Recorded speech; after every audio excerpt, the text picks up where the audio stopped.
don't need to tell me not to jump off a bridge. You don't need to tell me that. Oh, by the way, that's illegal. Yeah, of course. And something else that has been blasting the radio waves in Cincinnati, and I am so done, is that this guy comes on the radio, it's a commercial, and says, hey, you know, a seatbelt can save you from going into a store. A seatbelt can save you from flying in a tree. Seatbelts save lives. You're going to kill yourself and your family and everybody. Hold on. You hurt everybody in your family. That's why we make a law. To save you. Because you're too stupid to know better. Brian, I wish you had the soundbite of the actual commercial because it's 1,000 times worse than that. You can't find the commercial. You cannot find it. No, you looked for it? Yeah, you can't get it on the internet. Like, I don't know where it is. Like, I tried. We'll find it somewhere. We'll play it next episode because it is so infuriating that it's worth playing even if it's a week later. Right. But I'll paraphrase it really quickly. It's a man who can't get his children to buckle up their safety belts because he's emasculated and he's a horrible leader. He can't even tell children what to do, so he goes the pedophilia route and says he's going to wear short shorts and let his scrotum fall out the side for his friends to see. You haven't heard this commercial? What? And his kids go, "No, Daddy, no, don't do that." And they said, "Well, I won't do it then if you just buckle up your belt. Buckle up your safety belt." Shut the You haven't heard this? You haven't heard this? He said he's going to do his dorky dad dance in his short shorts. Yeah. And his children, they don't like it. Why? Right. Because why would you want Dad in Daisy Dukes? Right. That's kind of creepy. Right. And they're creeped out by it. They don't want their friends for his dad to see his dad come out the side of his leg. The reason why they do these commercials, you're going to get more and more and more of them, is because they convince you, the people, the public, that the government is there to take care of you. It's just more. You're not allowed to raise your children properly because if you do, you're certainly breaking law and you could have your children taken from you. Correct. And you're listening to Smith Radio. SmithRadio.com. Follow us on Twitter at Smith Radio. That's SMYTH because it happens all the time. We're pronounced Smith, so people think SMITH, but actually it's SMYTH. So follow us on Twitter at Smith Radio. That's with a Y. And then also Facebook.com/Smith Radio. And what is, I never remember the 513-888-1538. Yeah, if you want to call in, 513-888-1538. But also, I can never remember the address for iHeartRadio. Just iHeart.smithradio.com.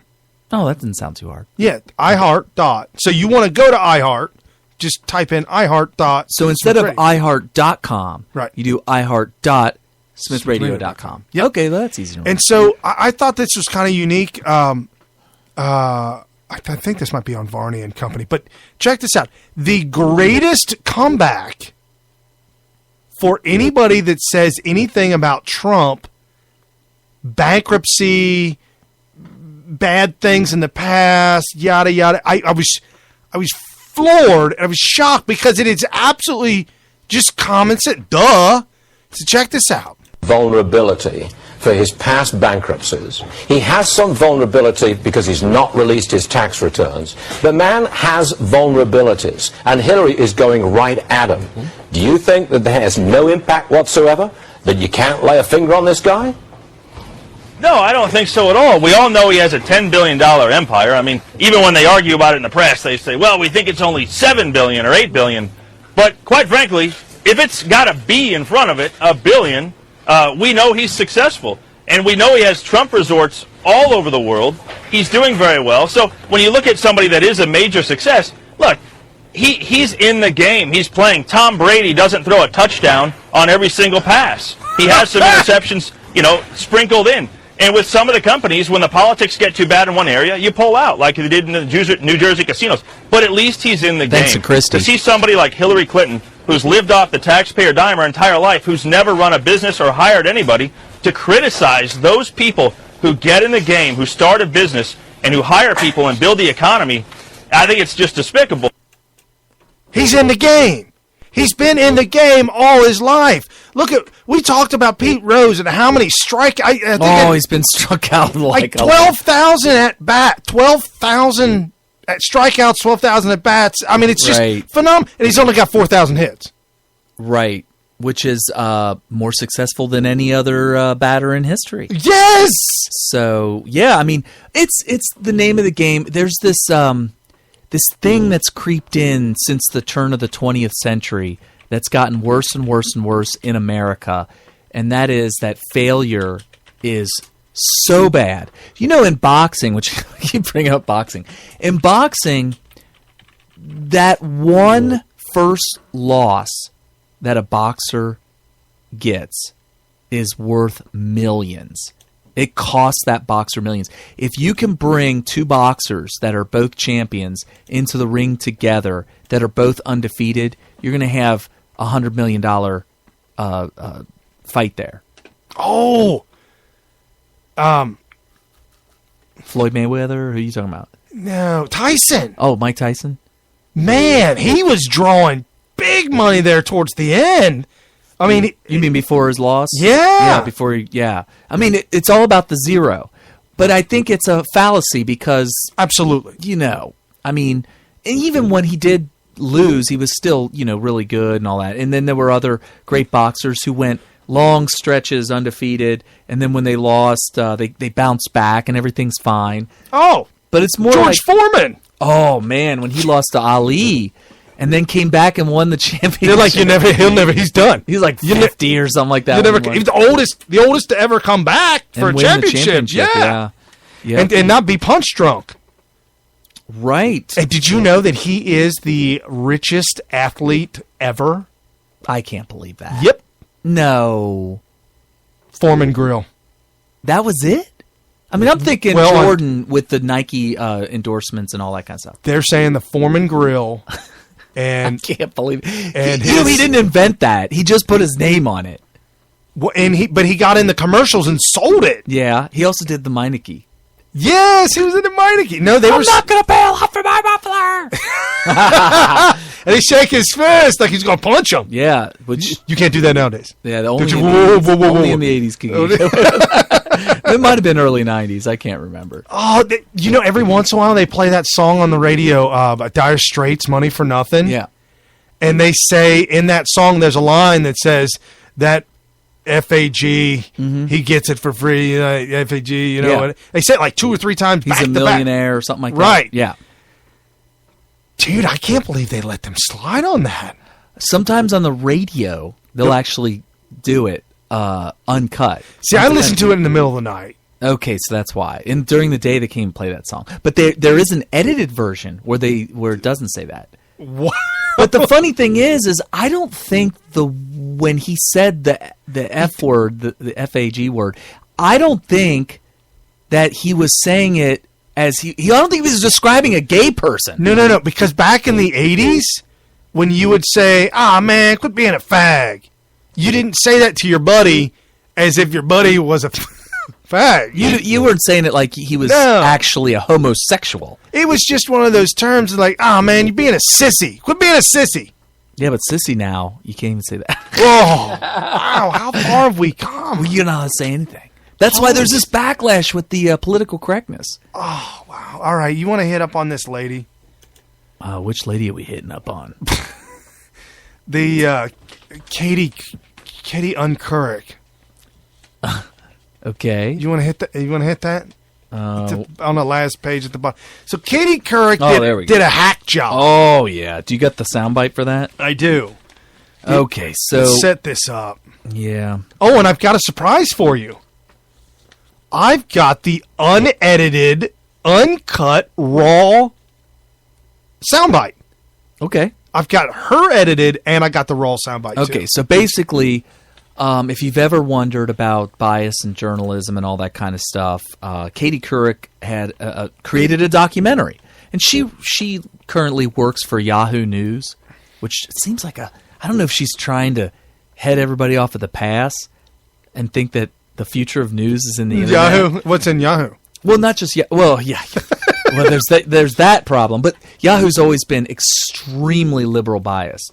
Right. Right. And that goes back to the very beginning. But anyway, so she comes out with a documentary where she is talking about the Second Amendment and gun rights, whatever, and she questions the people that she's interviewing that are from the NRA, I believe, right? Yeah, there was a group of 9 folks that were sitting around in a circle, kind of like a think tank type thing, and apparently she was sitting there and she was having a discussion with them, talking to them, and the video camera would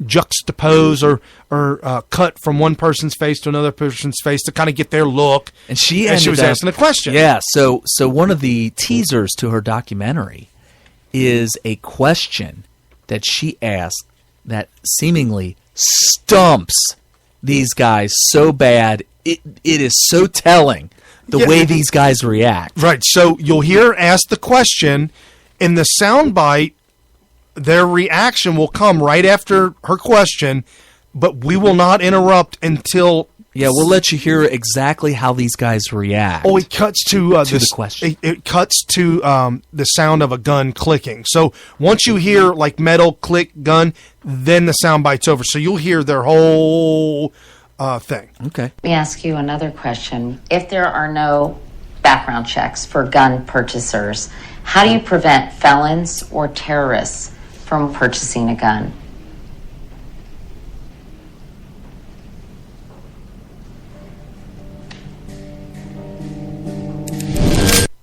Wow.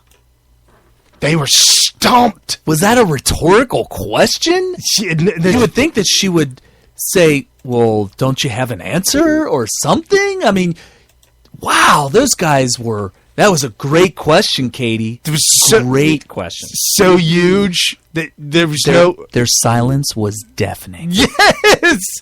Okay, so do you want to hear the real version? Wait, what do you mean real version? That was edited. What do you mean edited? What, she just asked a question, and they were stumped. Okay. Clearly. I've got another version of that. Of the same question? There are some timeless skills that you need to really hone in order to be a good journalist. That is, you need to learn how to edit. Sorry. I'm like, what? That doesn't sound like... If there are no background checks, how do you prevent...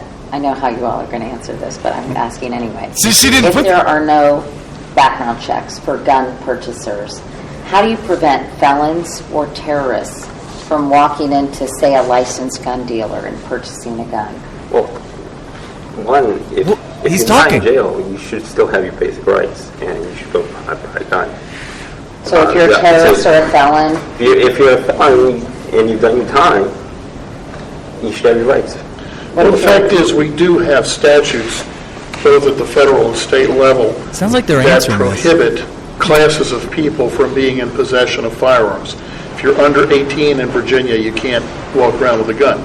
If you're an illegal immigrant, if you're a convicted felon, if you've been adjudicated insane, these things are already illegal.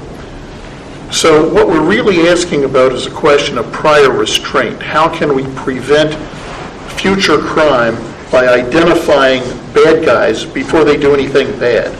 And the simple answer is you can't. And particularly under the legal system we have in the United States, there are a lot of Supreme Court opinions that say, no, prior restraint is something that the government does not have the authority to do. Until there is an overt act that allows us to say, that's a bad guy, then you can't punish him. Boom! Mic drop. No, that was actually a better answer than I guarantee she was anticipating. But forget the answer for a second. Where did that soundbite come from? Yeah, where did that come from? Mr. Producer, did you edit that? Did you add that? Did you find an answer from somebody else and throw that in? What is Katie trying to do here? How did she not know that the original unedited audio was going to come out? And here's another thing. If this is her documentary and she had made the determination or the decision that she was going to hack up and edit some audio in order to lie Liar. to the audience. Why would she